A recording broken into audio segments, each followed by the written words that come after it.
All right. So congratulations if you are able to get an on-site interview. So once you get into on-site interview, you're already beating up, obviously, 95% of your competitor. So the chances of getting offered after on-site interview, based on my experiences, is roughly like 30 to 50%. Okay. So typically we're selecting one candidate after three interviews. Most likely in the first or second, if the candidate is good enough, we pick up. So once you go into this stage, yeah, so you are in the final stage of your job hunting area. So from the managers, right, I have three circles on the right-hand side.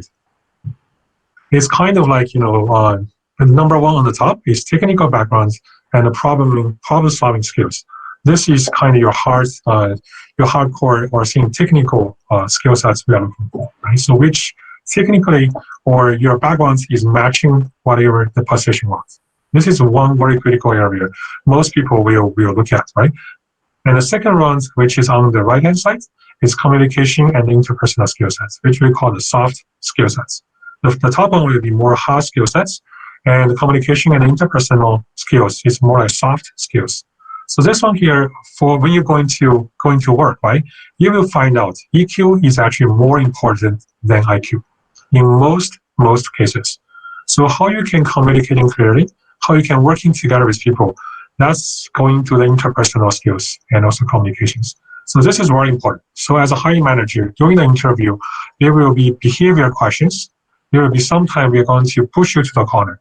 So how you can communicate, how you can handle the pressure. So that's where your EQ gonna shine, and this is very important. And number three will be attitude, potential, and creativity. So this is kind of bonus, right? But this is actually, to me, this actually is the most important thing. So I do believe if you have right attitude, if you have the right potential, even you are kind of shy in technical side, or saying even you can now even speak very fluent in English, right? As an international student or so. But if you have right attitude, if you have the great potential, I want to spend more. I want to bet on you. So that's me. Okay, I do care about how much passion you have there, and your attitude. I want to see the desire in your eyes during the interview. I really want to see that. So that's why typically during the interview, if I don't see the people showing the passion, even they are very strong technically, and highly unlikely I'm gonna hire them. Okay, so this is kind of like high level from the hiring manager, at least from me. These are the things I'm looking at. There's three circles. Ideal candidates should have all the three, right? But if you ask me, I would say to me, especially for the young engineers, okay, so the attitude potential will be the most important. As your age grows, okay, so if you are more senior engineer, the technical side and the communication will become more and more important. If you're going to become manager, okay, if I see you have manager potential, or I'm going to hire a manager, I will see the communication is probably even more important. But for the young folks, I will see making sure you show up your attitude, show up your passion. Okay, so going to interview, right? Again, prepare. Okay, just making sure you're prepared, and always reach out. This is a trick. If you know anybody in the group or in the company, right? Go reach out to them, asking, hey, how the interview looks like. What is most commonly asked questions? Don't be shy. This is gonna help you narrow down your preparation. Okay. And number two, even you don't know, right? Go to the pages, right? Go to Glassdoor, go to anywhere, asking what is actually typical questions will be asked. This is gonna help you to narrow down. And then prepare fundamentals. So fundamentals will be even more important for the new fresh graduates or like junior engineers, because there's nothing else I can ask you regarding your working experiences or your project. I have to go back to school, right? Go into the fundamentals. So that's why you have to prepare fundamentals really, really well. But the trick is, okay, I don't go to fundamentals, see, hey, how am I gonna solve partial differential equation? No one gonna in the interview is going to ask you, hey, can you, I give you equation, can you solve the Green's function? Nobody gonna do that, okay? It's more like a practical. Okay, more like a practical. For example, antenna. Hey, can you explain to me what is basics of dipole antenna? So what is surface current gonna look like? So for the RF engineer, say, what is noise figure? What is the gain? So how the transceiver works? Those kind of really practical questions. Those kind of fundamentals you should know, right? What is dB? What is dBm? Those kind of conversion is probably like a first or second page of any of your textbook. That's kind of fundamental I'm looking for. I'm not going looking for, hey, how to solve Green's function when it's like, the end of your semester ends project. Not like that, okay? So this kind of fundamental, this is a trick. And also, once you have some experiences, for example, I have internship. I have been working for like 2 or 3 years, and you have to writing down your project in very details, okay? And most likely, okay, my question will be related to your project. And the way I interview is basically I will see your breath by asking really random question, really picking up by your school projects, by your internships, or by whatever your projects. I want to see is that really your breath is there across your resume. And then I'm going to select 1 or 2 really going deep. When I see going deep means I'm going to asking question over and over until you cannot answer. I will see where your depth is. So this is when I interview, I cover both breadth and depth by this kind of approach. So when you feel like, hey, my interview is so difficult, like this guy gave me so much hard time, it's actually congratulations. You're probably having reaching to the really extent, you really stretched area for the interview. So don't be panicked. Again, right? Don't be panicked. Slow down. And during the interview, I want to mention one thing that's actually really, really important, especially for the behavior question. It's actually answer a question in a storytelling fashion, which we call a STAR format.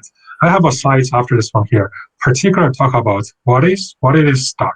Okay, this is actually very important. I have one slide only talk about it. So when you feel a contender, when I say contender means in the interview, you feel like, okay, there's a lot of questions I may not able to, or seeing the question I have been answered. I don't think I gave a very, very comprehensive or accurate answer. I feel like the interviewer is kind of shaking their head, or kind of like doubting me. Okay, don't worry. Okay, you are junior. No one actually really expecting the fresh graduates or the junior professionals to know everything. Nobody. Okay, once you feel like you are in a very awkward or kind of become nervous, or you become really really in I would say turning down. So first of all, slow down, okay, and show your passion. When I say show your passion, there are a lot of tricks, right? You can actually asking them basically give you hints and see, okay, this is actually I really like, or giving them like a high level picture, what are your potential is, and also right, and even end of the interview or seeing to the last section of the interview, you can still providing them, telling them, hey, give an example how you are very quick learner and how you're willing to learn. So you can actually turn things around at the end of the interview. Okay, so even you feel like I didn't go through very smoothly at the beginning or first 1 or 2 sessions of my interview, but still now that's not the end of your interview. Okay, try your best to still show you are very patient, you're a quick learner, you're willing to learn anytime, and you do have a lot of interest, a lot of passion. So that's kind of like a last thing you can do, right? You do want to send us thank you later. It's actually some people really care about it. I don't care, honestly, but I do know a lot of people, they do care.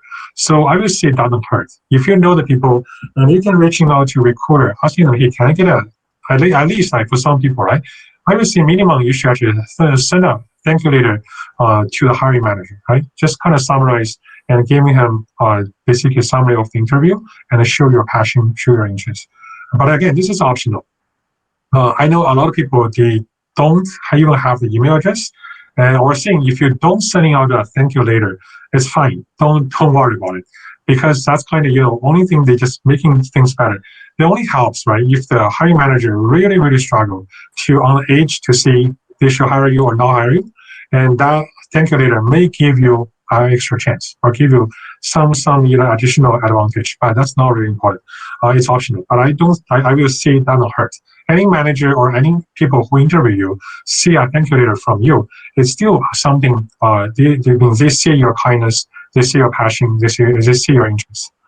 After the interview, okay, so after you've done everything, move on. No matter you have the offer, don't have the offer, move on. So honestly, when I started my career, I was interviewed one of my dream position, and I was rejected. I spent like a one night writing a really really long email and explain to the hiring manager, I feel frustrated for failing the interview.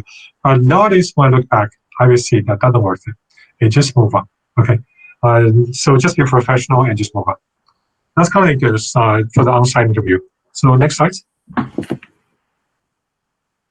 Yeah, this is a STAR, which I was talking about. So in the interview, right, if you're talking everything high level, so a lot of time I ask my the candidates like, hey, can you tell me what is actually the most difficult issues you have solved in your recent work, right? And if you give you really high level, it just doesn't mean anything to me. So I wanted people give me a storytelling things, right? So the storytelling, typically the hint is a STAR, right? STAR is situation, T is task, A is action, R is results.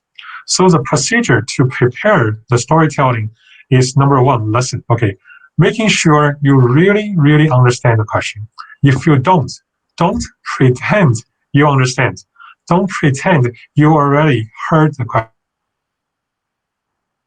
question. Repeat, ask to repeat. Okay, this is really important. I have seen a lot of people, especially international students, when you don't get the question and you kind of like lost. So it's kind of easily getting people lost. And I see a lot of failure cases just because people don't listen the question clearly and they don't provide the answer which the manager are looking for. So they failed it. So listen to the question really carefully. If you don't understand, ask them, double check. Okay, double check, triple check, making sure you understand the question. And then think of an event. Okay, think of scenarios. And then you are going to start. And before you answer the question, just basically have a plan, organize your verbiage in like 5 seconds to 8 seconds before you start. Okay, so now we're going to start, right? Give you one example. So if you ask me, hey, what is actually most difficult things you have done in the past, right? Assuming I'm designing an antenna for Kindle devices, right? So the situation can be, hey, I have a waterproof design, which only gave me a very tiny spaces to design a omnidirectional antenna for Kindle. This is a situation, right? So task given to me will be, I'm going to design an antenna, which is small size, lacking of grounding structure. I try to be very, if you don't understand all the technical details, just thinking, okay, so there's a situation you have to design an antenna. The task is actually design antenna very specifically for whatever constraints or limitations. Okay, so what is your action? So your action is that, okay, this is actually what I do, 1, 2, 3, 4. I design maybe 5 different antenna. I run all the simulations. I try to see which one give me the best performances, but I know all the 5 will have trade-offs, right? So how is make my design decision based on all the trade-offs? And what's extra effort I put in there? So for example, I'm using AWS, which is the fastest cluster to run my simulation, which nobody has been able to run in the past because the structure is so complicated, right? So those kind of action. So finally will be the results, right? So you can see within like 1 week. So typically other people using like 3 weeks, I was able to finish my design in 1 week. And the design is in this size, which performances, and also meeting whatever requirements, right? This will be required as a result. So if you tell a story like this, it's much easier for the interviewer to understand. And also they will know exactly what you have done. What is the task? And they will know exactly what's your contribution. And that can leave a memory in the interviewer. If I only tell you, hey, I designed antenna for Kindle devices, this is really hard, really difficult, and I was able to deliver.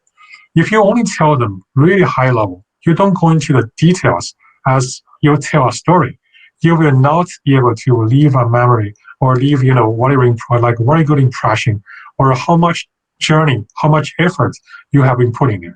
You won't be able to, okay? So I have seen basically, if you're following the STAR format to answer questions, most likely you will have very, very good results. Okay, this is a STAR, so just keep that in mind.